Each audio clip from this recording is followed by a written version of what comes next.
Kurikoso, I am the Casual Kiwi, and welcome to my Amorphage Lair of Darkness profile. Thank you again to everyone who has supported me over my hiatus from deck profiles. Amorphages and Lair are a deck that should go together. It's taken a while to find a formula that really works. Without further ado, onto the profile. So first you want to run one Amorphage greed. This is the only low level Amorphage you'll be running.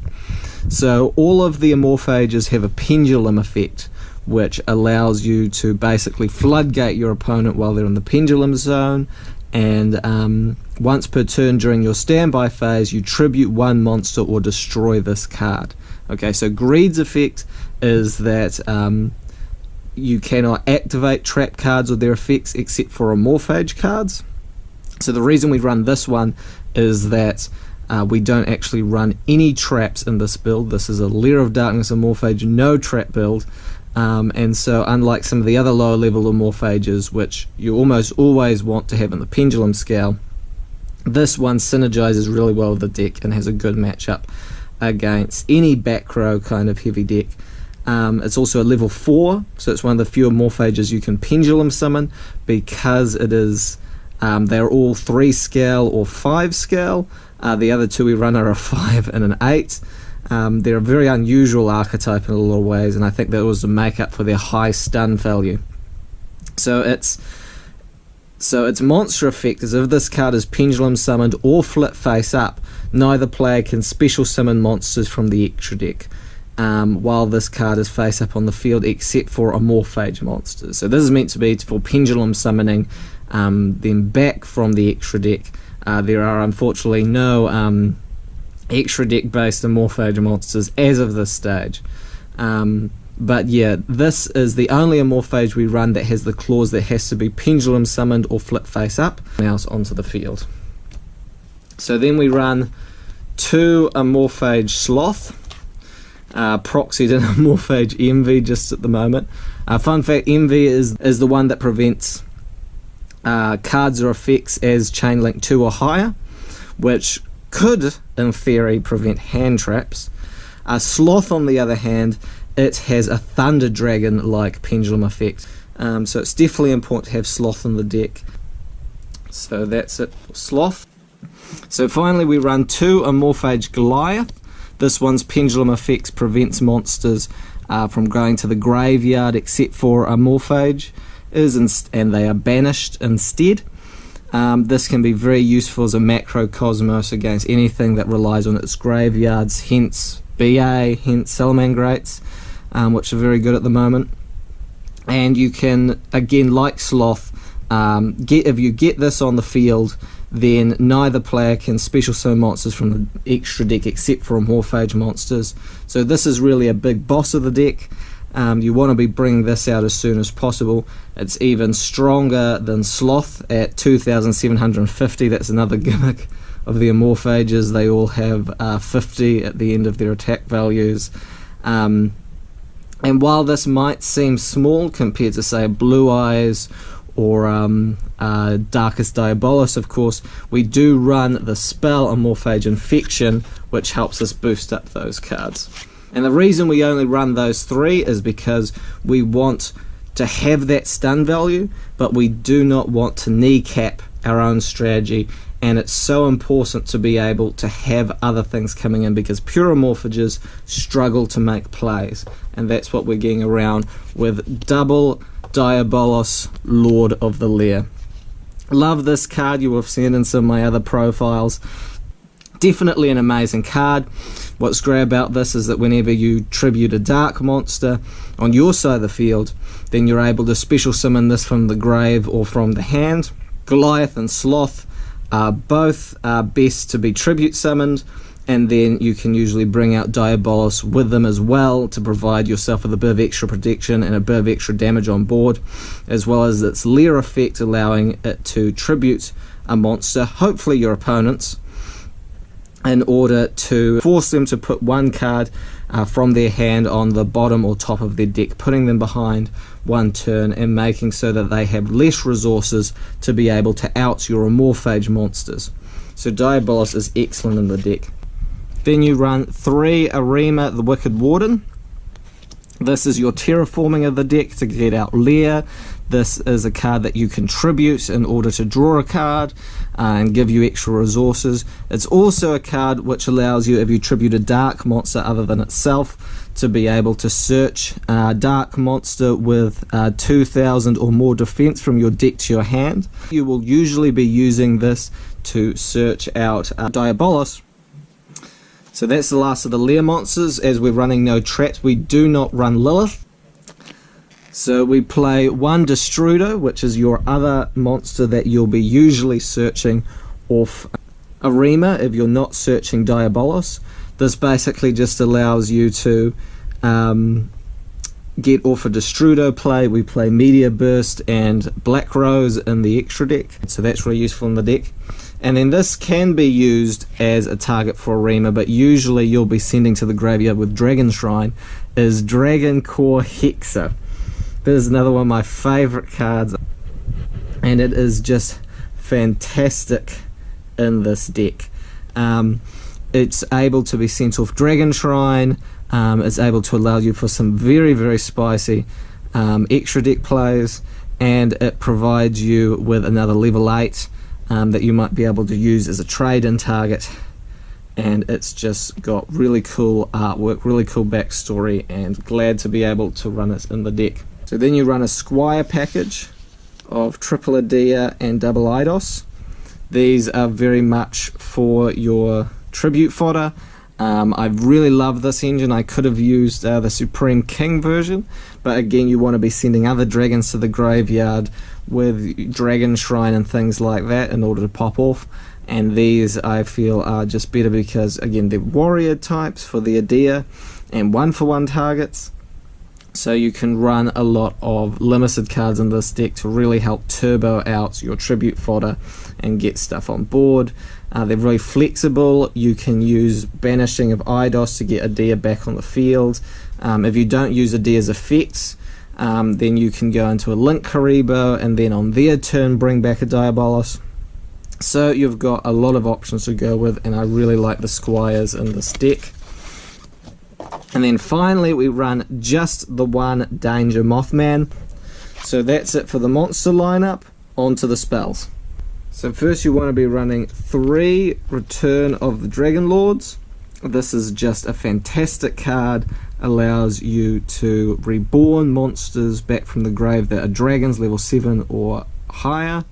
And it also provides you with the ability to protect them from destruction by battle or card effects while these are in the graveyard.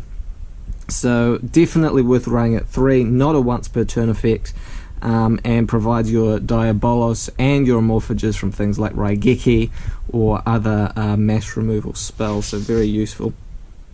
Then you want to be running 2 Trade-In. Again, the only reason we run this as 2 is that we have other ways of getting monsters into the grave, and this provides us with a way of just getting our level 8s in the grave and getting some draw power going.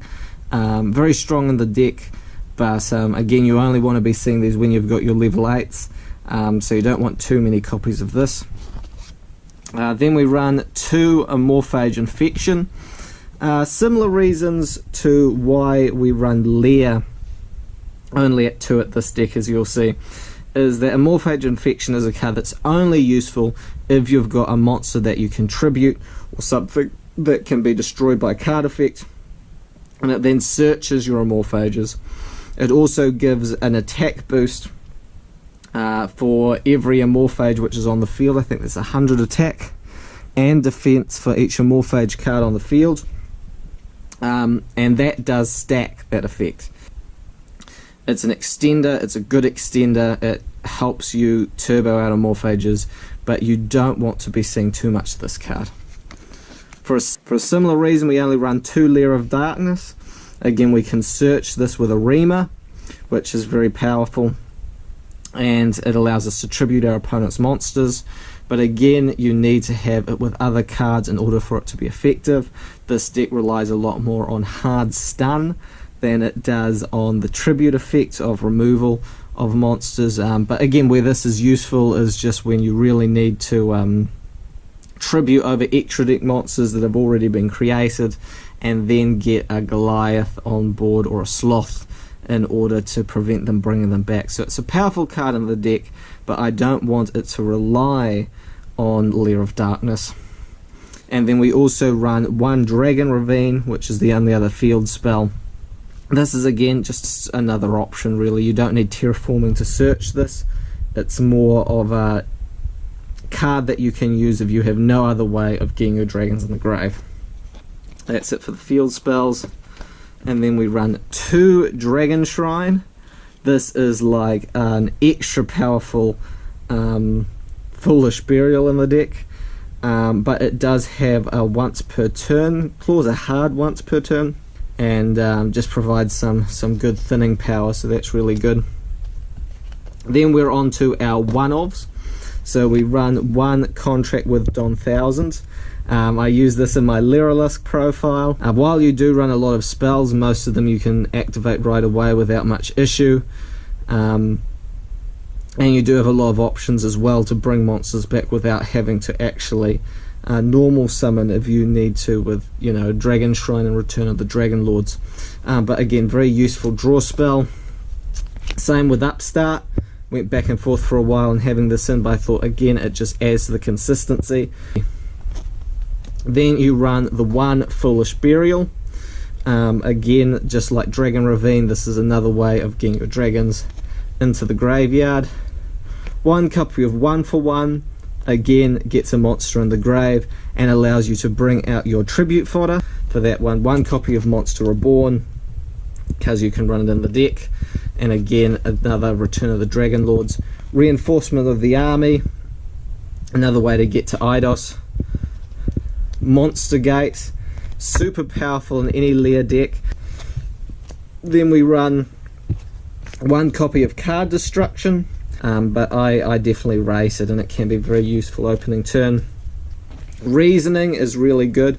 Again, you'll probably side other Amorphage monsters depending on the matchup, depending on the situation, but it can be very hard for your opponent to know what to call. It's just really hard for people to pick the levels, so definitely rate it. And finally, arguably the best card of the deck, what a third of the extra deck is attributed to, is 1 copy of Super Polymerization.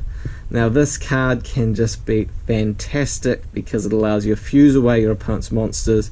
It cannot be negated, so probably favourite card in the deck. So that's it for the spells. On to the extra deck. So to start off easy, we've got 1 Link Karibo. Again, very self-explanatory, great for bringing out Diabolos, something you can go into with Eidos, very easy to do in the deck. Then you've got Nightmare Cerberus for monster removal, and a Phoenix for spell and trap removal. You don't have a lot of spell and trap removal in the deck, though you can side in some of the Amorphages like Lechery to help with that, but Phoenix also does the trick if not. Wee Witch's Apprentice, you'll be turning things dark. She helps with dark, she helps recycle darks. You can use her to get a Rema back to the hand and get off another search, so very useful. And then finally for the links, we run 1 Power Code Talker. Now Power Code is definitely an interesting one, and I think what this kind of gives away is that we do have some token potential in the deck. because it only requires 3 monsters, so it can be tokens. And once per turn you can target one face-up monster on the field, negate that target's effects until the end of this turn. And once per turn, if this card battles an opponent's monster during damage calculation, quick effects, you contribute 1 monster this card points to. This card's attack becomes double its original attack during that damage calculation only, when you need that as an option. Only XZ, Hope Harbinger, Dragon Titanic Galaxy. Very strong card, allows you to deal with a spell your opponent uses, just provides some negation. Very handy to have it as an option if you need it. Then we go into the synchros. So this is first what we'd use with Destrudo. So the main one is Odd Eye's Meteor Burst Dragon. This is amazing in this deck. If you're able to go into Meteor Burst while you've got Goliath or Sloth in the Pendulum Zone, you can then use its effect to special summon 1 monster in the Pendulum Zone. Just a useful play if you'll find yourself in with a tricky opening hand, and definitely a great addition to the deck. And then you've got Rose Dragon, in case you just need to have some removal options. Again, very good addition to the deck, but certainly a fine addition is Trishula, Dragon of the Ice Barrier. I especially want to say to the old Mega Umi Henry that you really inspired me to try and add Trishula into this deck. This one goes out to you. You can make this if you manage to get Dragon Core Hexer on the field as well as 2 Eidos. So you've got that option. And then finally, the real reason you play Dragon Core Hexer is so that you can go into Phantasmal Lord Bushbalkan, because this card does so much for you in Amorphage Lair. This card helps you establish one of the best boards that this deck can make, which is where you have this on the field with your Diabolos and your Dragon Core. You summon out your tokens and then you use that for tribute fodder for Goliath or Sloth. I love this card. It looks like the level up version of Diabolos, and I think it's amazing. So that's the last of the synchros. So our first super poly target is appropriately Starving Venom Dragon. I'm very glad to be using this card, and especially with this playmat. Definitely a great target with us having Lair of Darkness in the deck. Very easy to turn your opponent's monsters dark. And thank you again, Silent, for getting me this mat for Christmas. I really love it. The next one we run is Diplexa Chimera. This is excellent against the Salamangrate matchup, so because it requires 2 Cyburst monsters. So another very good option. This one here, Drago Necro Nethersoul Dragon, is for the zombie matchup, which is quite popular at my locals. Get in some surprise factor on them. Then you play Thunder Dragon Titan. Again, this requires 3 Thunder Dragon monsters. So if they do that big board where they go like double Colossus and a Titan, then you can just make that into a Thunder Dragon Titan for yourself. Again, that's why I'm putting that in there. And finally, the answer to the other way that people are playing dragons these days, we have 5-headed dragon. Now this requires 5 dragon type monsters. Of course you can use some of your own to get off these requirements, and is just the ultimate answer to guard dragons when you've got that super poly. Of course you have other options, you'll mainly be locking them out, but this card is like perfection. If you can get this out on your opponents, then you deserve that win. And it's really awesome to have it in the deck. Still that smell. Thank you for watching Amorphage Lair. Hope you guys have really enjoyed the profile. Namehi for now, and good night. Hang on guys, I'll just check something out here. Hang on. What the...